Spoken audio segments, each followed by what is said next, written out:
pense que le pire cauchemar pour une famille et des parents, je pense que c'est de se faire réveiller au beau milieu de la nuit avec l'avertisseur de fumée, puis qui se constate que là, il y a de la fumée à l'intérieur d'une résidence. Les flammes vont se propager à une façon rapide, donc on parle de quelques minutes, et ça laisse peu de temps aux familles pour évacuer la maison sécuritairement. À ce moment-là, on rend le comportement automatique. Donc, ce qui se passe, c'est que le cerveau n'a pas besoin de réfléchir. Il va juste agir selon le processus qu'on a déjà imprimé. Le stress a sensiblement les mêmes effets chez l'enfant, chez l'adulte. Donc, l'enfant va paniquer autant qu'un adulte, mais c'est ce qui arrive un peu après. L'enfant va avoir plus de réflexes de se cacher, donc va être encore moins fonctionnel dans une situation comme ça qu'un adulte.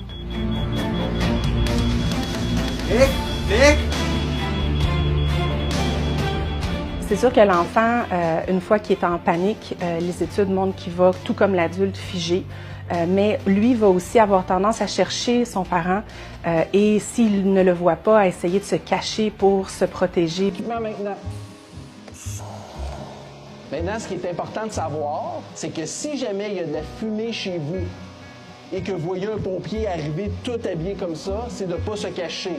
Il faut vous montrer. Okay? Parce que le pompier, c'est votre ami. Il est là pour vous aider s'il y a un incendie. D'accord? On ne se cache pas. C'est très important. Pour se protéger minimalement, donc ce qui le rend encore plus difficile, évidemment, à trouver à ce moment-là.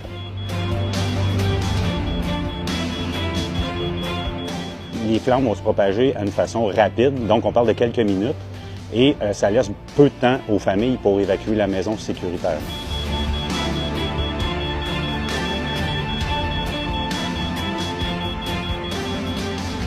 Donc c'est un peu ça qui va nous garantir que même en situation de panique, l'enfant va être capable de sortir de la maison parce qu'il va l'avoir pratiqué.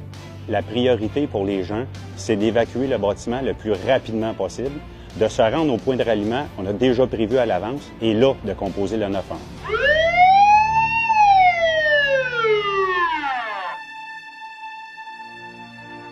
Il est prioritaire de parler de sécurité incendie avec vos enfants. Suivez ces 3 étapes à la maison.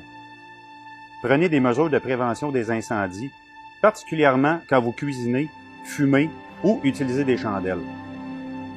Installez des avertisseurs de fumée sur chaque étage de votre maison, notamment près des chambres.